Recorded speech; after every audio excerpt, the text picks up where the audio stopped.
Ninjago Legacy failed in my opinion, but not for the reasons you might think. So in this video, I'm going to be going over every Ninjago Legacy set and giving it a score out of 10. And ultimately at the end, I'll give you my final thoughts on this short-lived sub-theme. Starting off with the first Ninjago Legacy set that we had the Samurai Mech. This one's just like a smaller version of the original Samurai X mech, and I think this mech is pretty decent. I think that they did pull off the scale down pretty well, but the Skulkin minifigures are pretty boring, so overall, I'm gonna give this set a 6.5 out of 10.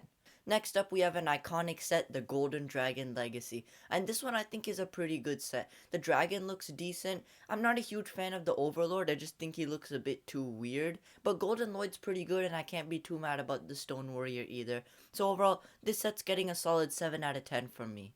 We have Kai's Blade Cycle and Zane's Snowmobile. I absolutely love these 2-in-1 sets because they give children a chance to play with two different vehicles, and this one is no exception.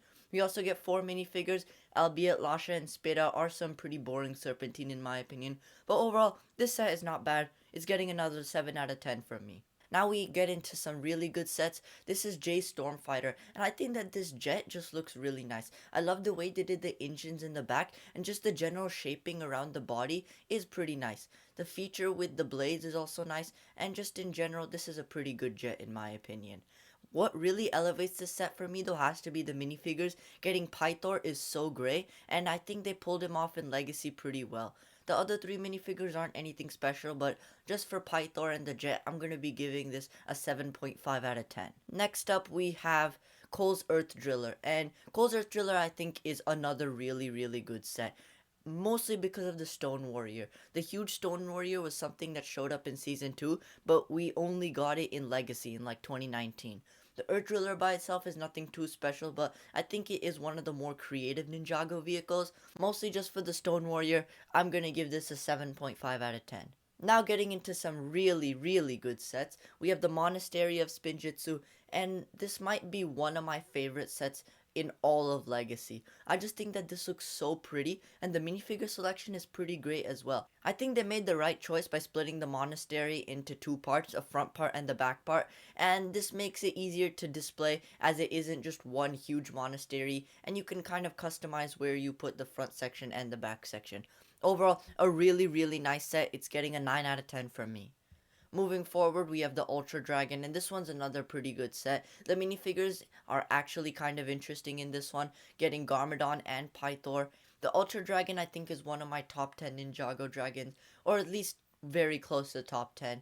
I think that it just looks really nice. The way they did the legs is great, and the foreheads are also fantastic. There are some awkward gaps, but overall, I think that this set is a really good set. I'm gonna give it an 8.5 out of 10.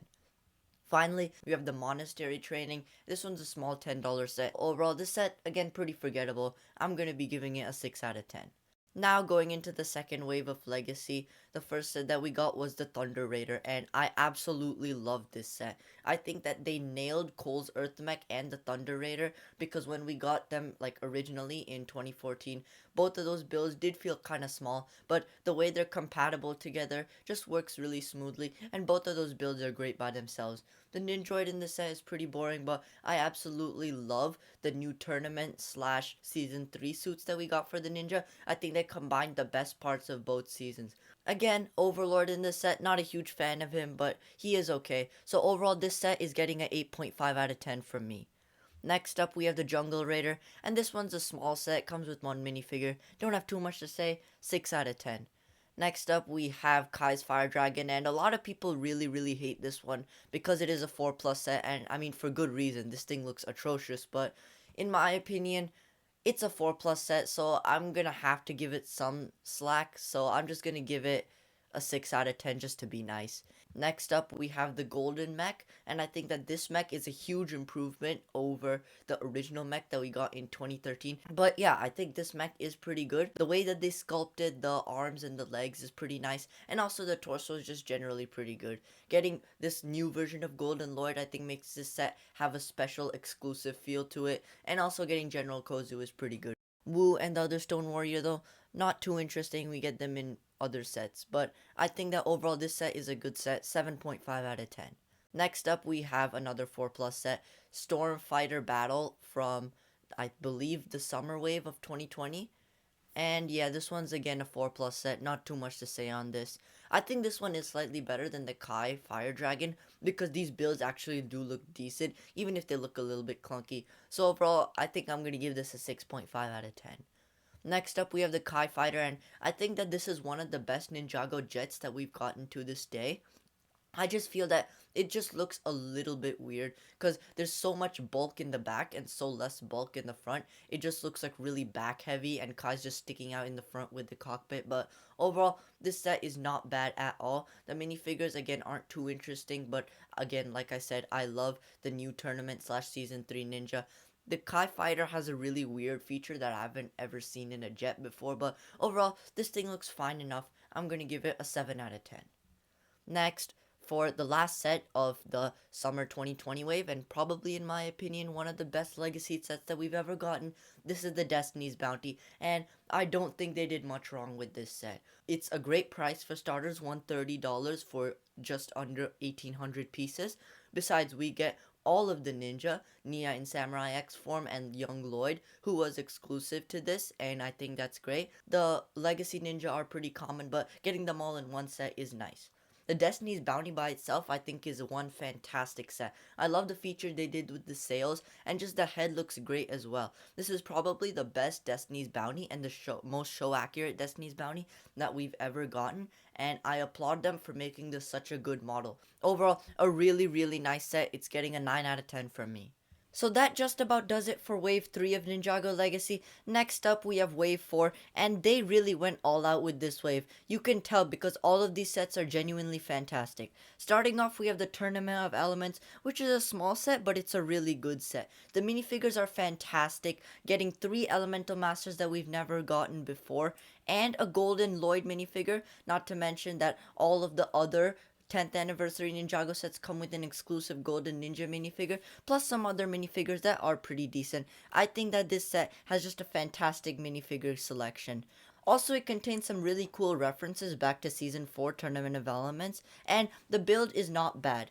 Overall, this set is getting an 8 out of 10 from me. Next up, we have Boulder Blaster, and this one was a significant improvement from 2015. I think that the Boulder Blaster just looks really big and intimidating and just really cool in this set. The feature with the spring-loaded shooters works really well, and I love how they even give you a target in this set so you can shoot at. Other than that, the minifigures aren't anything too special. Golden Kai is really good, but I think he is one of the more lame Golden Ninja minifigures. But just for the play feature, this one is getting a 7.5 out of 10 from me. Next up, we have a pretty mid set in my opinion, the X1 Ninja Charger. Now this one has another fantastic play feature. This one, you can push down on this Technic piece in the back, and that actually shoots out a bike from underneath the car's hood. Again, the minifigures aren't anything too special, but they are pretty good, and the car does look really sleek. Other than that, I don't have too much to say on it. This one's getting a 7 out of 10 from me.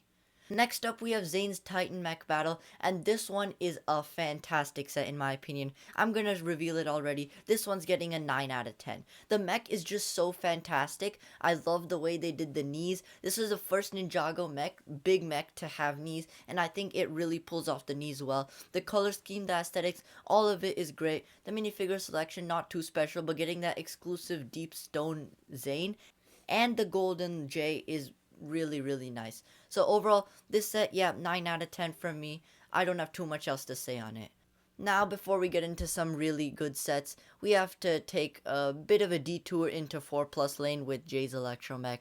And honestly, I was debating whether to include this in the video because it's obviously not meant for me, but I mean, I felt I kind of had to rate it anyways. Again, it's a 4 plus set. I don't have too much to say on it. It does look really, really bad in my opinion. They did do a mech of this similar style way better later on, so taking that into account, I'm gonna give this set a 4 out of 10. Not too much else to say though, moving on. Here we have Ninjago City Gardens, and this, spoiler alert, might be one of the best Ninjago sets of all time. I just love how vibrant and colorful it looks, and not to mention, it is super densely packed. I can talk about this set all day, and I have in multiple videos, so if you want to go check those out, link will be in the description below, or you can just check them out on my channel.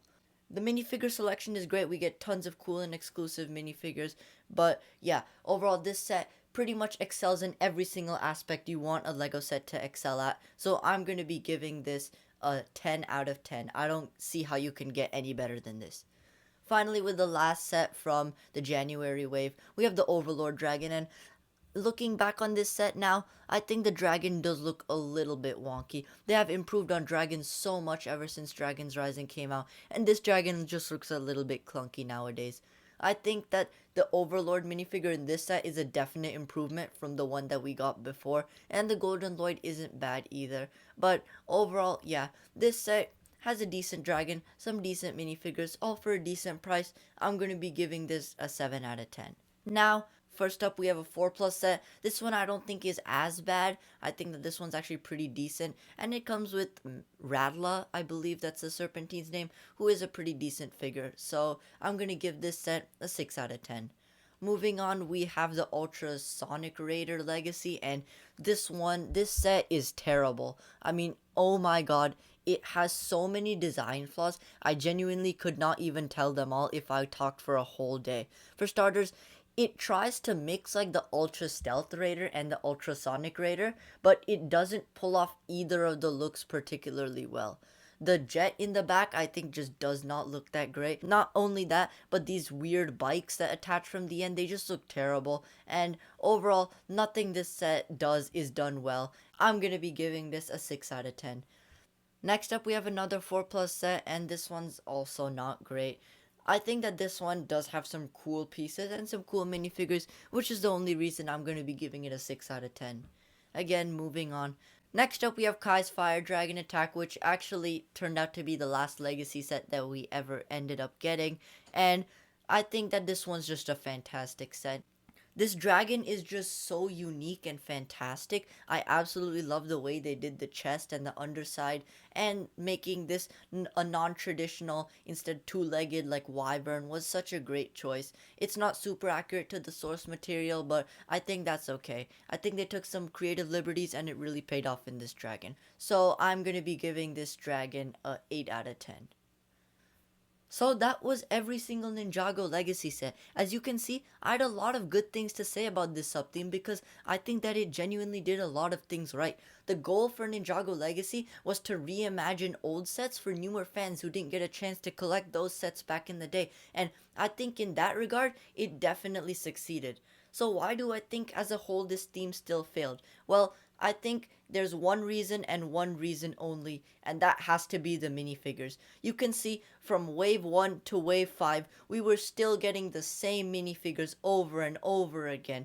For seasons 1 through season 2, we only got one type of ninja suit. For seasons 3 and seasons 4, we only got one type of ninja suit. We only got two suits for the ninja, which is just really boring because one of Ninjago's main abilities is its ability to constantly reinvent itself, giving us new suits every single wave. And also the villains just got really boring. We got Skulkin in the first wave, and even Skulkin in the final wave. So overall, no one really had much incentive to buy more than like 1 or 2 sets, because you would get all of the minifigures.